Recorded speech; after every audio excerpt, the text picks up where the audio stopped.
Evelyn, why don't we start with you? So you're the head of the McCain Institute for International Leadership, which is a part of Arizona State University, but you had a life before that. So tell me when you were deputy... Calling me old? Yeah, yes. When you were Deputy Assistant Secretary in the Defense Department worrying about Ukraine and other parts of the world related to Ukraine, what was diplomacy at that point? What were you doing that was diplomatic? Well, I was a defense diplomat, so I was working to make sure that we provided the Ukrainians with all of the assistance that they needed, or at least that we could provide for them to stave off the Russian advance, and that was in 2014. So it was the first time, excuse me, Ukraine was invaded and the Russians quickly seized Crimea.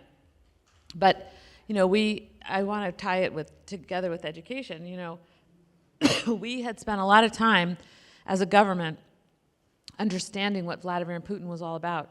We knew that when he seized Ukraine, what he was after was control over the whole country. He said, oh, I wanted to get Crimea because I didn't want Ukraine to be part of NATO. We knew that that was not what it was all about.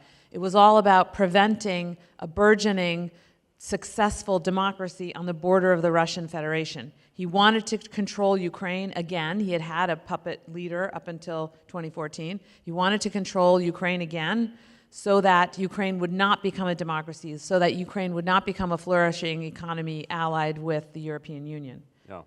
So Doug Becker has been involved in the building of universities around the world. So just give a 30-second history of Laureate, and then I'm going to turn to Cintana, but then I'm going to turn back to Ukraine as an example. So Laureate. Sure, thank you. Great to be here with you. So Laureate Education, a company that I started more than 20 years ago, was created to build and invest in universities around the world. The idea at the time was that there were many, many countries where private universities either weren't flourishing or really didn't exist. And I felt at that time that while there's Give an example. A great example, well, I heard Morocco would be a great example, where at the time we were looking at Morocco, there were no private universities in the country. And there wasn't enabling legislation, there wasn't a design. I love the commitment that you have to design in everything that ASU is doing. So we ended up coming up with models to design, build, support, invest in universities around the world, but it was an ownership model. We needed billions of dollars of capital, and we needed tuition-based models so that there'd be an economic model, and that was very successful and allowed us to grow to... How many did you build? We ended up building 9 universities and investing and ultimately acquiring 60 universities in 29 countries, 200 campuses, 1 million students, about $5 billion a year of revenue, which is interesting because, of course, ASU does that with 1 university. I don't know what I was doing with the other 68. But we did build a huge global enterprise. We were really proud to have the IFC, the investing arm of the World Bank, as one of our major investors. So why would the IFC, an investing arm of the World Bank, invest in an American company based in Baltimore to advance global university development? Like, you know, I thought colleges were just places you sent your kids to get rid of them. Actually, I think that's the perfect sort of intersection of diplomacy and education. I think that the IFC has a mission to lift people and the prospects for their families around the world, and education is certainly the most powerful tool to do that, to create economic development and social mobility. What I loved once they did invest is they would go into countries where we operated, like Mexico and Peru, and do studies to show, they actually could show that if you went to the Laureate University in Mexico or Peru, you had a better chance of enhancing your social mobility, and that, in fact, the income levels of our graduates were better, even than more prestigious universities in those countries. And what I loved about that is that I came to understand that we were supporting families where the family, if they were lucky enough to afford our services, they were picking which of their kids could go to university. And that always focused my attention. This is hard for people to really grasp. I mean, they're picking which of their kids might be able to go to the university. You're helping to build universities. You left Laureate, and then you formed a new company with ASU called Cintana. ASU is not in the company formation business for just any particular reason. We're certainly not in that, because we're not profit seekers. We are interested in finding ways to partner with university development activities. So I want you to take the example of just give a quick 30 seconds on Cintana, then focus on American University of Kyiv in Ukraine, and then we're going to come back to universities from the perspective of diplomacy. So Cintana, Sure. American University Kyiv. Fantastic. When I, after 20 years, was looking for something new to do and was retiring from Laureate, I got a note from you. And that note asked me a question that just tortured me. Of course, that's your specialty. Which you said, Doug, if you had had ASU as your partner when you founded Laureate, what would you have done differently? Yeah. How would it be so much better? Exactly. Well, I mean, you didn't even have to say that. And so I really, really loved that question. Came out, spent a solid week, which allows you to. No, we did something else before that. We borrowed someone's jet. You came and visited me. Flew to Baltimore. Yes. Ate crabs at 2 o'clock in the morning, Yes, and then you met did. with you. Yes, you did, because all good things come from Baltimore, but especially, including Rick Shangrell, wherever Rick is, but especially blue crabs. But in developing this relationship, I came out and spent a week at ASU, which I can tell you, you can accomplish a 5% understanding of ASU in a week. So but that actually puts you 100x beyond people who don't spend a week at ASU. And was really impressed and realized that there were unbelievable tools that we would have been able to deploy if we'd had that at Laureate. And I know my colleagues would agree. I had dinner last night with my successor as the CEO of Laureate, and I was explaining what we do with ASU, and he said, oh my God, if we had had that at Laureate, and was going on in that whole conversation. So it was very inspiring for me, and what it allowed us to do, we created Cintana, Using venture capital as a way to get it going. Raising capital, but building Cintana in a model where we would team with universities, either to create universities or to develop universities, but that we did not, as we did at Laureate, need to own those universities. So suddenly it meant that we could partner more easily with government, we could engage with nonprofit universities, and so we were much less limited, both in the need not to have to raise billions of dollars. So back to Ukraine then, so back in Ukraine, in Kyiv, there's this little thing getting going, so. Yeah, so that's a perfect example. Once we started Cintana together, ASU had gotten an inbound inquiry from a group representing the three biggest employers, or three of the biggest employers in Ukraine. Three big companies that had about 500,000 employees, the biggest energy company, biggest retail company, biggest IT services company. And this is before the war. They wanted better workforce, and they wanted ASU to come open in Ukraine. And thankfully, since we have this alignment, ASU's response to that is, well, we don't just open ASU, but we have a model for design and engagement, and that's what Cintana does. So we went in, looked, designed, worked with those employers. As in a sense, a learning management company that links with a major, rapidly evolving American university to help this new university to be built in Ukraine. Exactly. So those three employers and some other investors put up the capital. The Ukrainian government was enthusiastically supportive. I remember going with Provost Gonzalez just before she took on the provost role. I'm not sure if Nancy's here. Hi, Nancy. And we designed this university. It was supposed to open just weeks after what ultimately occurred, which was the invasion. It did open amazingly. There's a campus. It's beautiful. I was just there. You were just there. Wonderful. And Several months ago. A beautiful campus. And Nancy and I were there when it needed renovation, this old abandoned building. And now it's a vibrant university. Small, certainly amazing that it has survived considering what's going on. Imagine. And operated during the war. And operated during the war. ASU's been incredibly supportive of it. But imagine if suddenly, for example, as a university, all of the young men that would come to your university are just gone. And then imagine of, let's say, the young women that would come to your university, a quarter of them or half of them are part of families that leave the country because they have to for their safety. So it's a great example of the most stressful environment you could create, and yet we have this thriving little engine that could chugging away there. So this concept of education as diplomacy, it's ASU, by the way, has students on campus from more than 150 countries. And we have students that are learning with us digitally in one way or another from more than 180 countries. And that's a form of diplomacy in and of itself. But how is education diplomatic? Well, I mean, education is diplomatic because it essentially seeds American ways of thinking, American political culture in other societies. When we go overseas and we bring, when we say powered by ASU, well, that's a curriculum and a way of teaching that we then bring to places like India. And those Indians now are starting to think a little bit more the way a democratic society, the way Americans think, and that creates then connectivity, a very quiet network in a sense, and an intellectual kinship. So I think it's incredibly powerful. And we at the McCain Institute also kind of do this education as diplomacy. We are not providing diplomas, or degrees or certificates, but we have a McCain Global Leaders Program. These are up and coming democratic leaders. Sunny Chung from Hong Kong, who is now in exile in the United States because he was a leader of the student movement at age 23, I think, or actually I think he was a teenager. I think he was 18.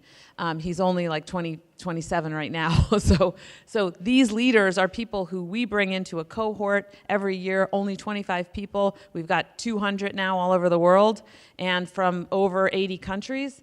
And they are working very hard in their communities to essentially use innovation, use creative problem solving and the whole intellectual framework that they learn through the McCain Institute, and I think also through association with ASU, to make their societies better, more democratic, to provide for human rights, and essentially to make sure that the values that John McCain espoused, which were universal human rights, international engagement, and the rights of people to certain basic freedoms, that's the same as universal human rights, that they were continuing to be promulgated throughout the world. So when the Soviet Union dissolved and new emerging countries came out of that, Doug, a number of those are in the stans, the Kazakhstan and Uzbekistan and other places, massive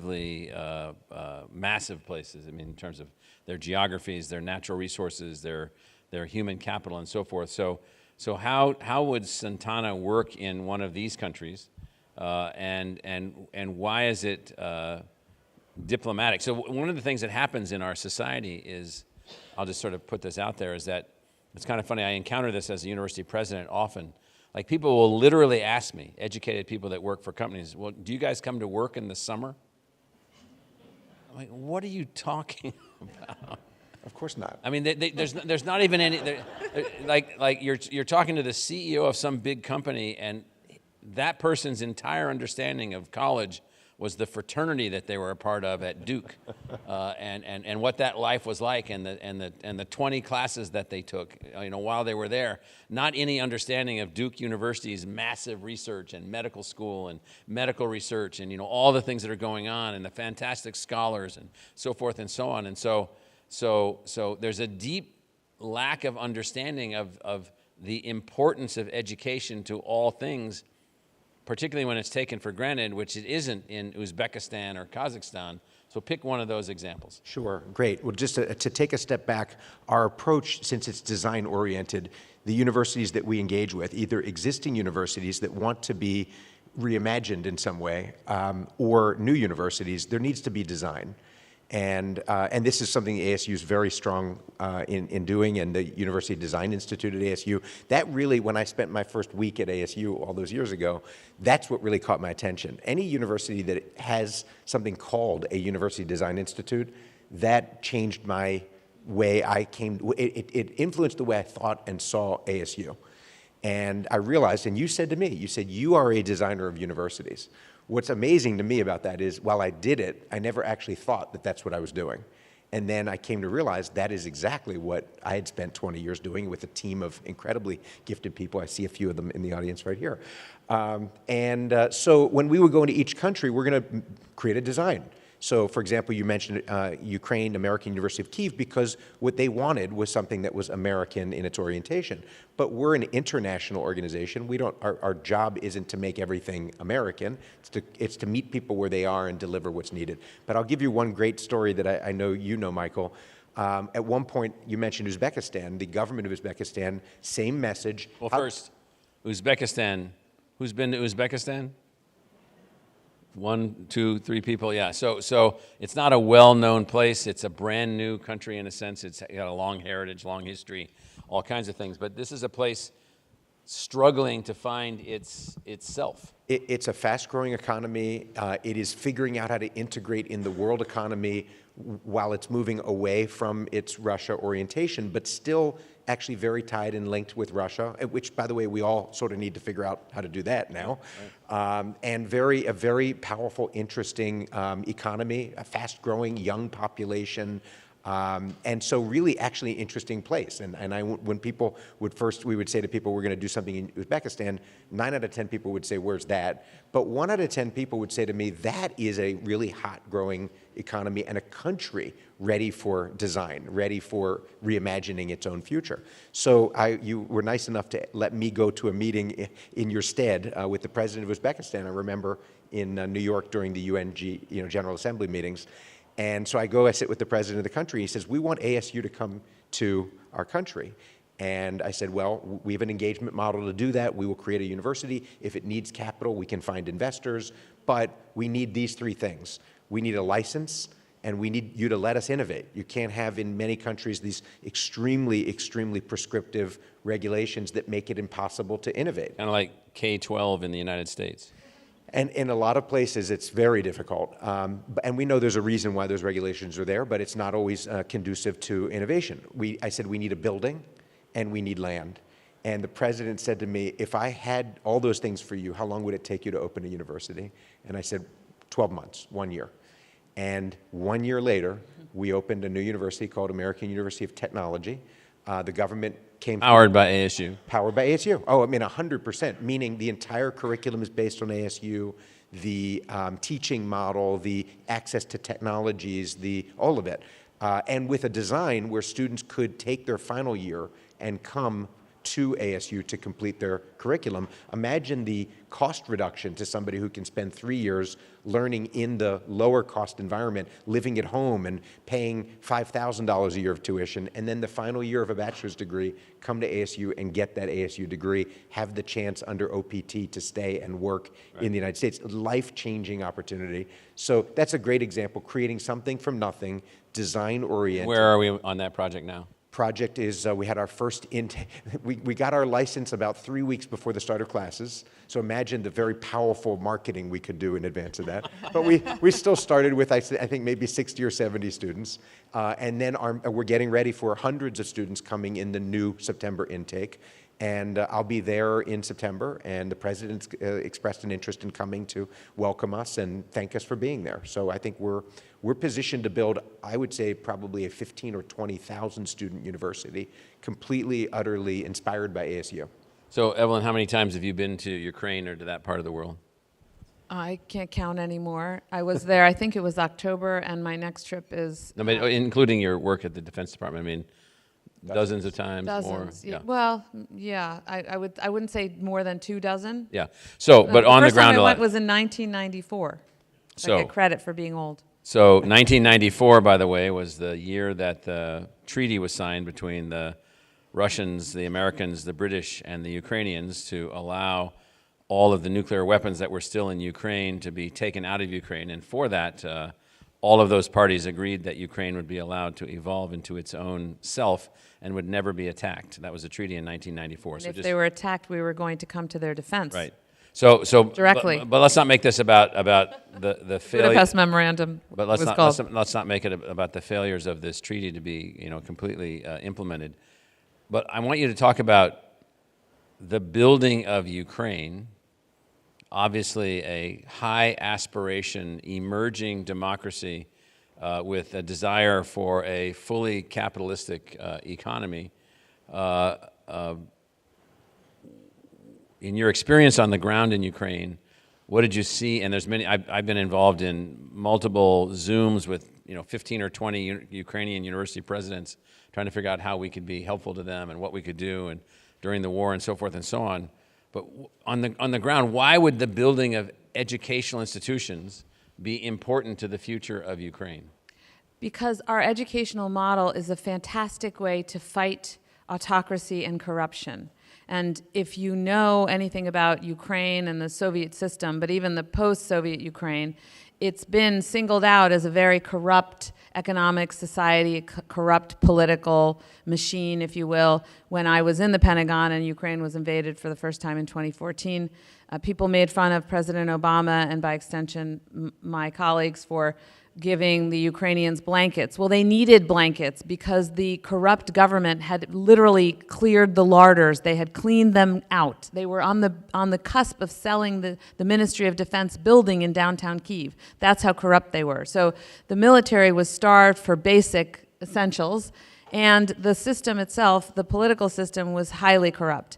Bringing in American education, American educational institutions, American ways of doing things, which we did through education, but also through other elements of the U.S. government, through our Justice Department and our FBI, et cetera. We taught the Ukrainians about individual rights, obviously, about transparency, about how to fight corruption, what types of institutions they can set up inside their system that would be watchdog institutions that are quite effective today. And gradually they got to the place where, you know, when President Zelensky was elected, he was elected on a two-pronged platform. One was, I'm going to stop the war. That didn't work out very well. And the other one was, I'm going to fight corruption. And that has been working. It's still a work in progress. Look, we have corruption in the United States as well. It's like fighting for your democracy. You have to do it every day. But the Ukrainians have learned a lot from the way that we do things. And the critical thinking, the way that with the Socratic method, the way that we educate people, the way that we empower young people is something the Ukrainians have been drawn to. And in fact, the revolution of 2014 was in large part a response to what was happening next door in Poland, the European Union, those same democratic models that to include education. Michael, can I just add really quickly, a great example of what your whole message here today, because many of the students at American University of Kyiv can graduate with both the ASU degree, in that case mostly online, and then coupled with in-person instruction in the powered by ASU University.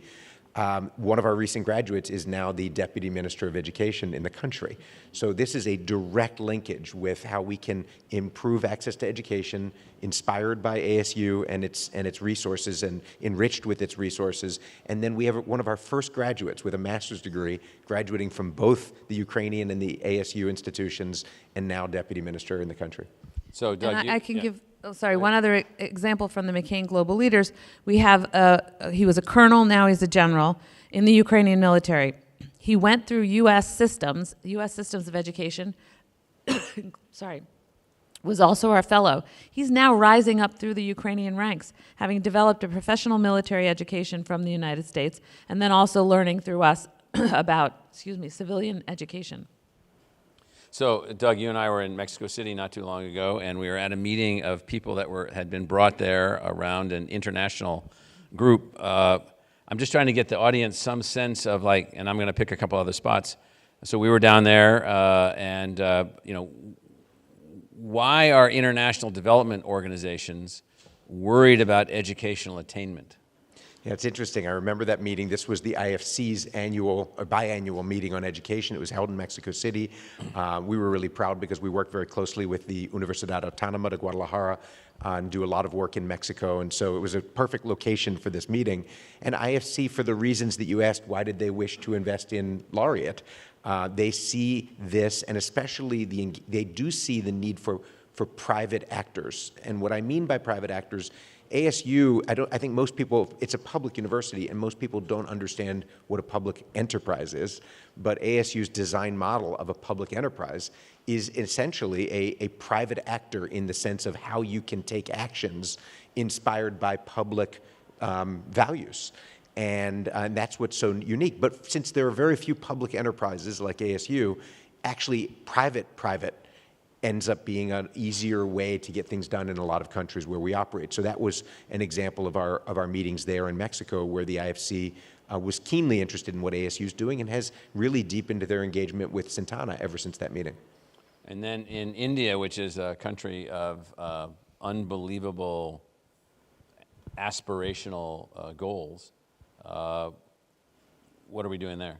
So India is a great example. Where we just were. Of course. India is a great example where, of course, a vast country sending lots of students and workforce to the world. So the world is getting, the US is getting nurses from Kerala and computer scientists from, Bangalore, and all sorts of talent. And so this is part of global talent mobility. I'm looking at my friend Fred from the Philippines. Philippines, India, Vietnam, Indonesia, these are source countries for workforce for the world. Where's Fred? Fred is right there. There's Fred. Nice to see you, Fred. From iPeople and Mapua University. So, and also my friend Juan Carlos from UAG in Mexico. I have friends all over in the audience, so I'm going to stop singling them out. But what I was going to say is that we now have a model where we have picked 5 universities that ASU has agreed will become powered by ASU to build this integrated pathway model that allows students to do their first 3 years of instruction at these very excellent universities in India and come do their last year at ASU. And as you saw from your visit, this has it's captured people's imagination, even to the level of your meeting with the Minister of Education and the response and reaction you got. Now this gives ASU essentially a beachhead in a much more, I would say, operational engagement on the ground to now look to do so many more things to bring in collaboration and online education, research collaboration, University Design Institute collaboration. So I think what you and I dreamed up 5 years ago is really starting to take off in India and in a lot of other countries. So, Evelyn, you've worked obviously with State Department diplomats in addition to being in the Defense Department in your past, and then obviously through the McCain Institute now you're working with everyone. So what is this notion of, just help educate everyone as to, what is diplomacy? What is diplomacy? I mean, diplomacy is obviously using your intellect, your persuasive power, facts, and your influence to achieve an objective that supports the interests of your state. Generally speaking, diplomacy is associated with a nation, with your state, with your country.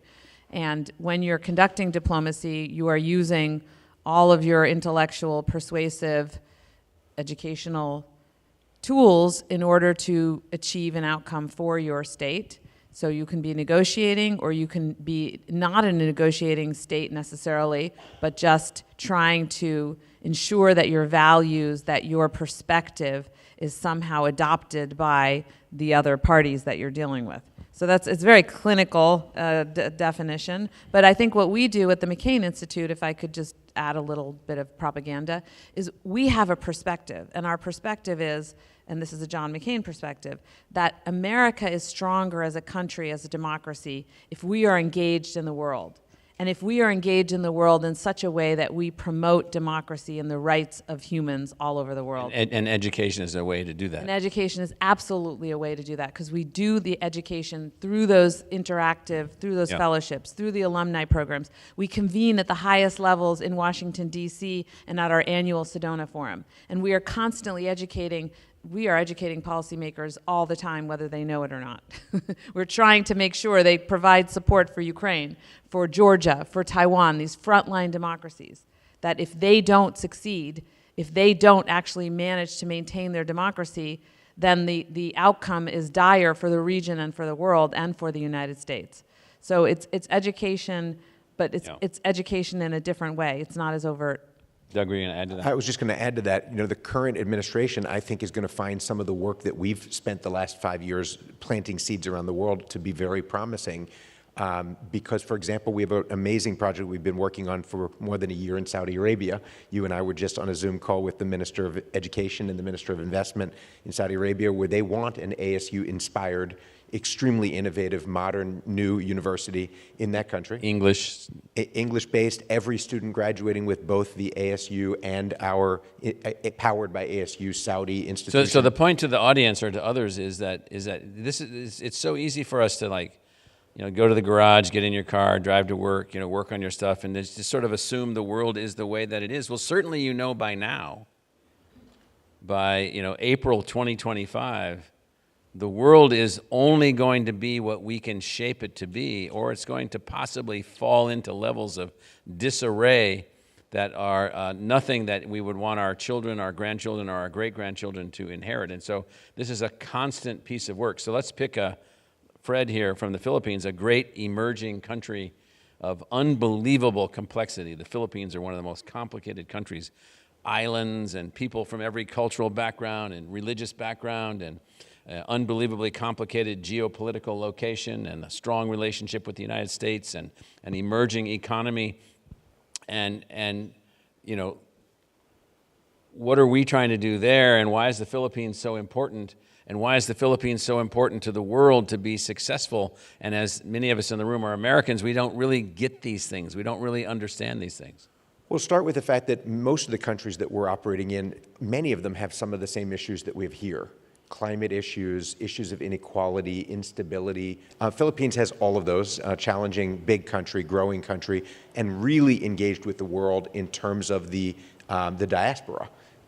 So Mapua University, the top private engineering college in the country, based in Manila, wanted to basically imagine a way that it could extend its influence into fields outside of engineering. Right. And so we just opened recently a brand new medical school together.